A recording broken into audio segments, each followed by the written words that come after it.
Surah Al-Buruj, Gugusan Bintang. Bismillahirrahmanirrahim. Dengan nama Allah yang Maha Pemurah lagi Maha Mengasihani. Wassama'i zatil buruj. Demi langit yang mempunyai tempat-tempat peredaran bintang-bintang. Dan hari yang dijanjikan, demi yang menyaksikan dan yang disaksikan.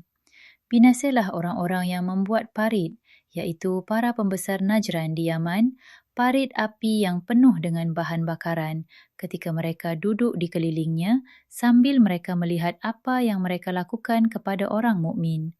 Dan mereka menyiksa orang-orang mukmin itu hanya kerana mereka beriman kepada Allah yang Maha Perkasa, Maha Terpuji, yang memiliki kerajaan langit dan bumi. Dan Allah Maha menyaksikan segala sesuatu.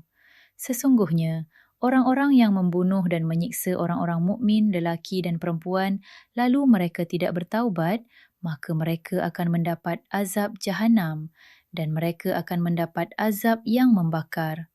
Sesungguhnya, orang-orang yang beriman dan beramal soleh, mereka akan beroleh syurga, yang mengalir di bawahnya beberapa sungai. Yang demikian itu ialah kemenangan yang besar.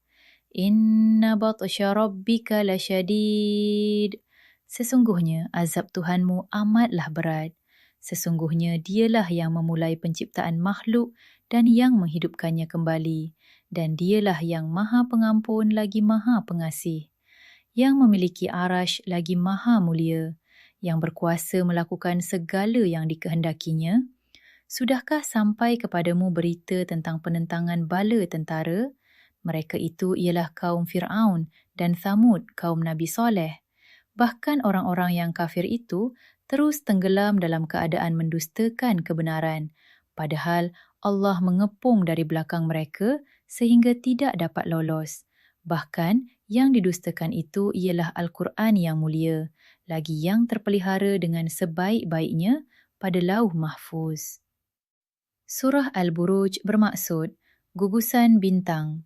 Ia mengingatkan kita tentang kekuasaan Allah yang menguasai langit penuh bintang dan kepastian hari pembalasan.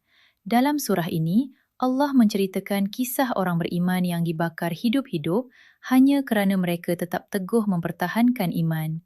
Walaupun mereka diseksa dengan kejam, Allah menjanjikan syurga sebagai ganjaran, manakala para penindas akan menerima azab yang amat pedih.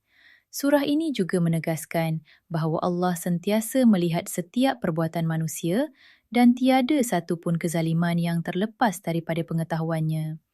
Di akhir surah, Allah menegaskan bahawa Al-Quran adalah kitab yang mulia dan terpelihara di lauh mahfuz.